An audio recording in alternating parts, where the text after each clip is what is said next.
Hello everyone, welcome back to our YouTube channel, and today we are going to discuss a new topic from the same chapter, enzyme. So in this series of enzyme lectures, today we are going to discuss all about the enzyme inhibition. यानी कि आज के lecture में हम discuss करने वाले हैं enzyme inhibition के बारे में. So let's start. Enzyme inhibitor is defined as the substances which binds with the enzyme and brings about a decrease in catalytical activity of the enzyme. यानी कि एंजाइम इनहिबिटर्स को इस तरीके से डिफाइन किया गया है कि ये ऐसे सब्सटेंस होते हैं जो कि एंजाइम के साथ बाइंड होने के बाद उनकी कैटालिटिकल एक्टिविटी को डिक्रीज कर देते हैं. याद रखिएगा, एंजाइम इनहिबिटर्स कभी भी एंजाइम को हमेशा के लिए इनएक्टिव नहीं करते हैं. ये इनहिबिटर सिर्फ एंजाइम की कैटालिटिकल एक्टिविटी को डिक्रीज करने का काम करते हैं. And these inhibitors may be organic और इनऑर्गेनिक इन नेचर. यानी ये जो सब्सटेंसेस एंजाइम के साथ बाइंड होकर उसकी कैटालिटिकल एक्टिविटी को डिक्रीज कर रहे हैं, ये सब्सटेंसेस ऑर्गेनिक नेचर की भी हो सकते हैं और इनऑर्गेनिक नेचर की भी हो सकते हैं. There are 3 main categories of enzyme inhibition. यानी कि 3 तरीके की एंजाइम इनहिबिशन की कैटेगरी होती है, जिसमें सबसे पहला है reversible inhibition, second is irreversible inhibition and third one is allosteric inhibition. In today's lecture, we will cover the reversible inhibition. Now let's discuss what is reversible inhibition. So the inhibitor binds non-covalently with the enzyme. Enzyme inhibition can be reversed if the inhibitor is removed. यानी कि reversible inhibition में ऐसे inhibitors का use किया जाता है या ऐसे inhibitor आते हैं जो कि enzyme के साथ non-covalently bound होते हैं, यानी कि loosely bind रहते हैं. एंजाइम इनहिबिशन ठीक किया जा सकता है अगर इस इनहिबिटर को एंजाइम से रिमूव कर दिया जाए. यानी कि रिवर्सिबल टर्म से ही पता चल रहा है कि जिस इनहिबिशन को रिवर्स किया जा सके. इस तरीके के इनहिबिशन में ऐसे इनहिबिटर्स का यूज किया जाता है जो कि एंजाइम के साथ ट्रांजिएंटली या टेम्पररी नॉन कोवेलेंट बॉन्ड के थ्रू बाइंड होते हैं. और जैसे ही ये इनहिबिटर एंजाइम से हट गया, वैसे ही एंजाइम इनहिबिशन भी रुक जाता है. इसीलिए क्योंकि यहाँ पर इनहिबिशन रिवर्स किया जा सकता है, इसीलिए इस तरीके के एंजाइम इनहिबिशन को रिवर्सिबल इनहिबिशन कहते हैं.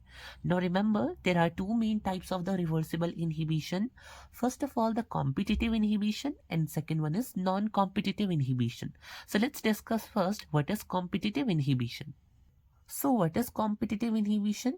The inhibitor which closely resembles the real substrate is regarded as substrate analog.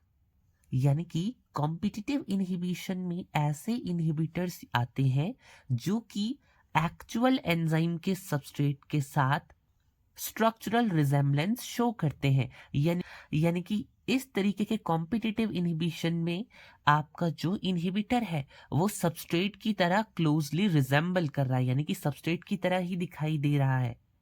इस वजह से कॉम्पिटिटिव इनहिबिशन में इनहिबिटर को सबस्ट्रेट एनालॉग भी कहा जाता है, क्योंकि यहाँ पर इनहिबिटर सबस्ट्रेट की तरह ही दिखाई देता है. अब ये इनहिबिशन होता कैसे है और इसे कॉम्पिटिटिव क्यों कहते हैं, ये मैं आपको बताता हूँ.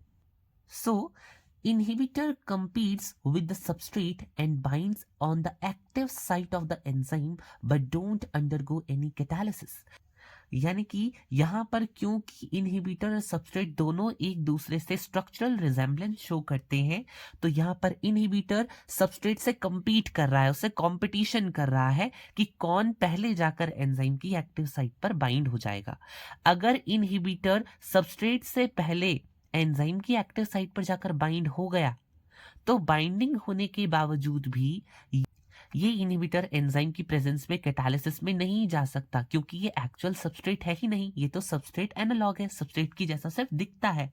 Actually this is inhibitor which decreases the catalytical activity of the enzyme.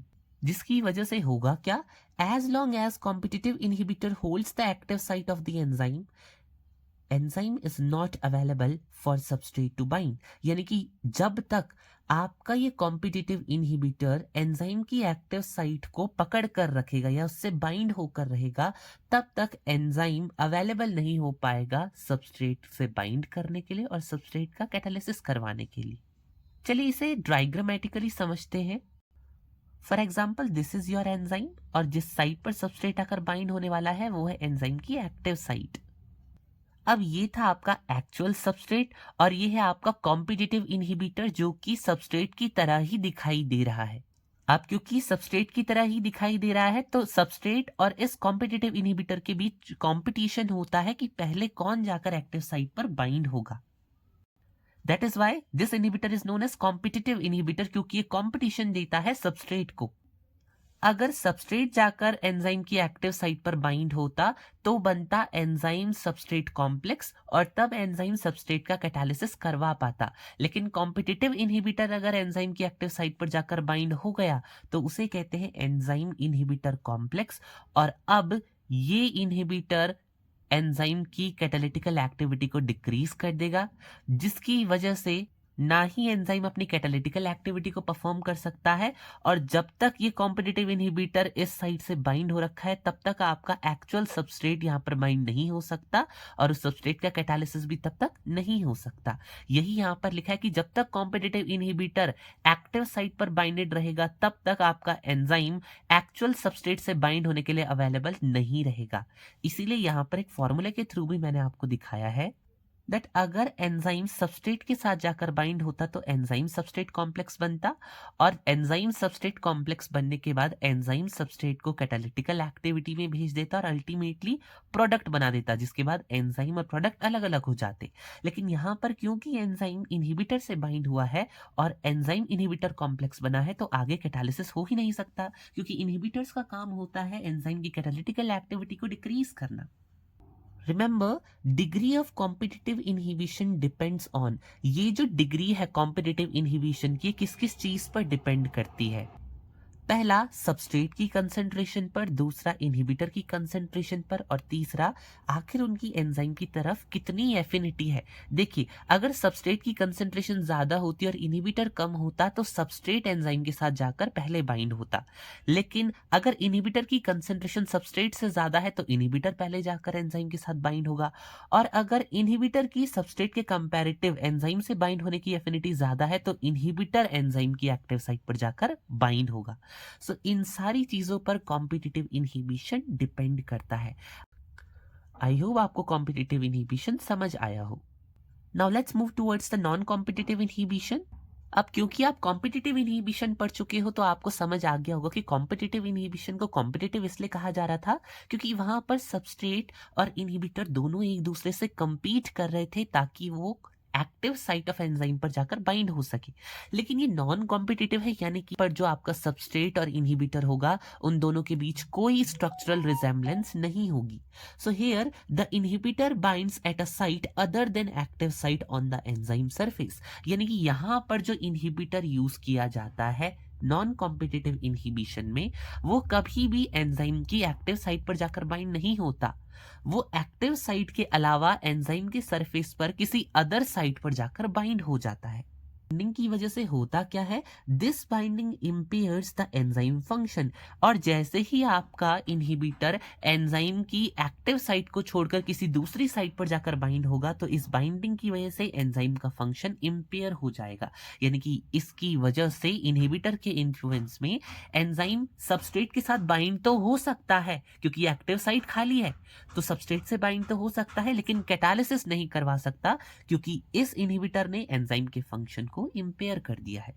See, this is so easier for you all that the inhibitor has no structural resemblance with the substrate। जैसा कि मैंने आपको बताया था कि नॉन कॉम्पिटिटिव नाम इसीलिए दिया गया है क्योंकि यहाँ पर इनहिबिटर और सबस्ट्रेट एक दूसरे की तरह बिल्कुल नहीं दिखाई देते, तो उनके बीच कोई कंपटीशन नहीं है कि एक्टिव साइट पर जाकर कौन बाइंड होगा। However, there usually exists a strong affinity for inhibitor to bind at a second site। लेकिन याद रखना है कि एंजाइम की एक्टिव साइट को छोड़कर जो एंजाइम के अदर सरफेसेस हैं वहां पर इनहिबिटर की बाइंडिंग के लिए बहुत ही स्ट्रॉन्ग एफिनिटी पाई जाती है। नोट पॉइंट ये है, in fact inhibitor does not interfere with enzyme substrate binding, क्योंकि नॉन कॉम्पिटिटिव इनहिबिशन में आपका जो इनहिबिटर है वो एंजाइम की एक्टिव साइट पर बाइंड नहीं हो रहा।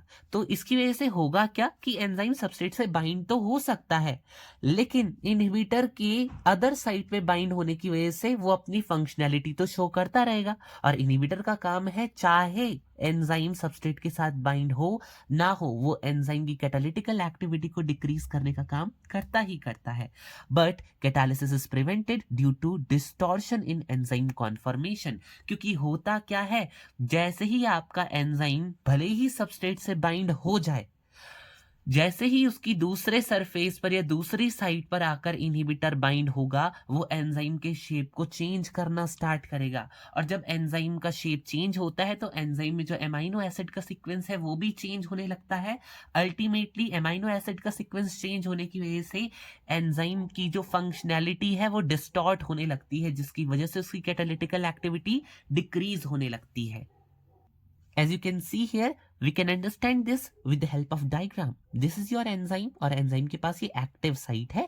याद रखना है, नॉर्मल सबस्ट्रेट आकर बाइंड होगा, लेकिन यहाँ पर आपको एक दूसरी साइट भी दिख रही होगी। इस दूसरी साइट पर इनहिबिटर आकर बाइंड होता है।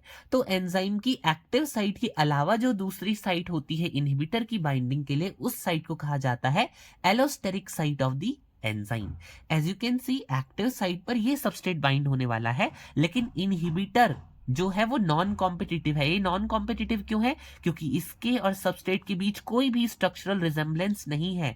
यानी कि सबस्ट्रेट एंजाइम की एक्टिव साइट पर आकर बाइंड तो हो सकता है, लेकिन जैसे ही ये non competitive inhibitor allosteric site पर आकर बाइंड होगा, ये एंजाइम के शेप को चेंज कर देगा। आप देख सकते हो यहाँ पर एंजाइम का शेप कुछ और है और यहाँ पर कुछ और हो चुका है, जिसकी वजह से एमाइनो एसिड का सीक्वेंस इसमें चेंज हो गया होगा, और फिर जो कैटालिटिकल एक्टिविटी होगी इस एंजाइम की वो डिक्रीज हो जाएगी, क्योंकि यहाँ पर एंजाइम इनहिबिटर कॉम्प्लेक्स बना है। और इस इनहिबिटर का काम है, चाहे ये एलोस्टेरिक साइट पर बाइंड हो, इसका काम है एंजाइम की एक्टिविटी को या कैटालिटिकल एक्टिविटी को डिक्रीज करना। कॉम्पिटिटिव इनहिबिशन में क्या होता है, वहां पर सबस्ट्रेट और जो आपका इनहिबिटर है वो बिल्कुल सेम दिखते हैं और दोनों एक्टिव साइट पर बाइंड होने के लिए कंपटीशन करते हैं। लेकिन नॉन कॉम्पिटिटिव इनहिबिशन में ऐसा नहीं होता है। कभी भी इनहिबिटर एंजाइम की एक्टिव साइट पर जाकर बाइंड नहीं होता है, जिसकी वजह से एंजाइम हमेशा अवेलेबल होता है सबस्ट्रेट से बाइंड करने के लिए। लेकिन एंजाइम के किसी अदर सरफेस पर जाकर, जिसे एलोस्टेरिक साइट कहा जाता है, उस साइट पर जाकर इनहिबिटर बाइंड हो सकता है और एंजाइम की कैटालिटिकल एक्टिविटी को डिक्रीज कर सकता है। So this is the main difference between the competitive and non-competitive inhibition of the reversible inhibition. याद रखना है, चाहे competitive inhibition हो चाहे non-competitive inhibition हो, अगर दोनों में से किसी भी inhibition के केसेस में inhibitor अगर एंजाइम से अलग हो जाता है तो इनहिबिशन को रिवर्स किया जा सकता है, यानी कि तब आपके एंजाइम की कैटालिटिकल एक्टिविटी दोबारा से नॉर्मल हो जाएगी। That is why it is known as reversible inhibition. चलिए अब एग्जाम्पल देख लेते हैं कॉम्पिटिटिव और नॉन कॉम्पिटिटिव इनहिबिशन की। Starting from the competitive inhibition, जहां पर एक एंजाइम है जिसका नाम है सक्सिनेट डीहाइड्रोजिनेज। इस सक्सिनेट डीहाइड्रोजिनेज का नाम आपने क्रेब्स साइकिल में जरूर सुना होगा, क्योंकि इसका एक्चुअल सबस्ट्रेट जो होता है वो होता है सक्सिनिक एसिड, जिसे आप सक्सिनेट भी कहते हो। लेकिन इसका जो सबस्ट्रेट एनालॉग है, यानी कि इसके जैसा दिखने वाला जो कॉम्पिटिटिव इनहिबिटर है, वो है मेलोनिक एसिड, ग्लूटारिक एसिड और ऑक्सैलिक एसिड। यानी कि जो एंजाइम सक्सिनेट डीहाइड्रोजिनेज है, उसके एक्चुअल सबस्ट्रेट सक्सिनिक एसिड के साथ जो कॉम्पिटिटिव इनहिबिटर या सबस्ट्रेट एनालॉग कंपटीशन करता है, that can be malonic acid, that can be glutaric acid और that can be oxalic acid, क्योंकि इन तीनों की स्ट्रक्चरल रिजेम्बलेंस है सक्सिनिक एसिड के जैसी। ओके, क्योंकि यहां पर दोनों का शेप बिल्कुल सेम है, स्ट्रक्चरल रिजेम्बलेंस है, तो दोनों एक दूसरे के बीच कंपटीशन करेंगे कि कौन सक्सिनेट डीहाइड्रोजिनेज की एक्टिव साइट पर जाकर बाइंड होगा। अगर सबस्ट्रेट एनालॉग यानी कि इनहिबिटर बाइंड हुआ तो कैटालिटिकल एक्टिविटी डिक्रीज हो जाएगी, लेकिन अगर सबस्ट्रेट बाइंड हुआ तो कैटालिसिस कंटिन्यू रहेगा। इसीलिए इसे कॉम्पिटिटिव इनहिबिशन के एग्जाम्पल में बताया गया है। Now let's move towards the example of non competitive inhibition. यहां पर हैवी मेटल्स को नॉन कॉम्पिटिटिव इनहिबिशन में एज अ इनहिबिटर यूज किया जाता है, जैसे सिल्वर, लेड एंड मरकरी। इसके अलावा भी कई ऐसे हैवी मेटल्स हैं जिन्हें नॉन कॉम्पिटिटिव इनहिबिशन में एज अ इनहिबिटर यूज किया जा सकता है, जो कि एंजाइम की एलोस्टेरिक साइट पर जाकर बाइंड होते हैं। यानी कि ये जो हैवी मेटल्स हैं ये एंजाइम को नॉन कॉम्पिटिटिवली इनहिबिट कर सकते हैं। नॉन कॉम्पिटिटिवली मतलब यानी कि ये सबस्ट्रेट की बाइंडिंग को कभी भी एंजाइम की एक्टिव साइट पर इनहिबिट नहीं करेंगे। ये सबस्ट्रेट की एलोस्टेरिक साइट पर जाकर बाइंड होंगे, जिस एलोस्टेरिक साइट पर सिस्टीनाइल सल्फहाइड्रिल ग्रुप पाया जाता है। अब क्योंकि यहाँ पर इन हैवी मेटल्स का सबस्ट्रेट के जैसा कोई भी स्ट्रक्चरल रिजेम्बलेंस नहीं है, तब भी ये एंजाइम की एलोस्टेरिक साइट पर जाकर सिस्टीनाइल सल्फहाइड्रिल ग्रुप नाम के एलोस्टेरिक साइट पर बाइंड होकर एंजाइम की एक्टिविटी को इनहिबिट कर सकते हैं या फिर एक्टिविटी को डिक्रीज कर सकते हैं। इसीलिए इन्हें नॉन कॉम्पिटिटिव इनहिबिटर के एग्जाम्पल में समझाया गया है। इंपॉर्टेंट नोट पॉइंट जो आपको याद रखना है, that methanol is toxic to the body when it is converted into formaldehyde by enzyme alcohol dehydrogenase. हम सभी जानते हैं जब भी हम मीथेनॉल को कंज्यूम करते हैं तो ये हमारी बॉडी के लिए टॉक्सिक होता है, क्योंकि जैसे ही ये लिवर में जाता है तो लिवर में अल्कोहल डिहाइड्रोजिनेज एंजाइम की प्रेजेंस में इस मीथेनॉल को फॉर्मल्डिहाइड में कन्वर्ट कर दिया जाता है। लेकिन क्योंकि इथेनॉल और मीथेनॉल दोनों एक दूसरे से स्ट्रक्चरल रिजेम्बलेंस शो करते हैं, तो इथेनॉल कंपीट करेगा मीथेनॉल से और अल्कोहल डिहाइड्रोजिनेज एंजाइम की एक्टिव साइट पर जाकर बाइंड हो जाएगा। इस वजह से अब आपके मीथेनॉल से टॉक्सिक फॉर्मल्डिहाइड का फॉर्मेशन नहीं होगा। दस ethanol can be used in treatment of methanol poisoning. इसीलिए जब भी किसी पेशेंट को मीथेनॉल पॉइजनिंग होती है तो उस केस में उसे इथेनॉल के साथ ट्रीट किया जाता है, क्योंकि अब उसकी बॉडी में जो टॉक्सिक फॉर्मल्डिहाइड मीथेनॉल की वजह से बन रहा था, अब क्योंकि मीथेनॉल का कॉम्पिटिटर बॉडी में डाल दिया गया है, दैट इज इथेनॉल, तो इथेनॉल मीथेनॉल की जगह लेकर अल्कोहल डिहाइड्रोजिनेज से बाइंड होगा और इस फॉर्मल्डिहाइड के फॉर्मेशन को डिक्रीज कर देगा। क्योंकि ये कैटालिटिकल एक्टिविटी को डिक्रीज करता है तो अल्टीमेटली मीथेनॉल पॉइजनिंग को ट्रीट करने में ये हेल्प करता है।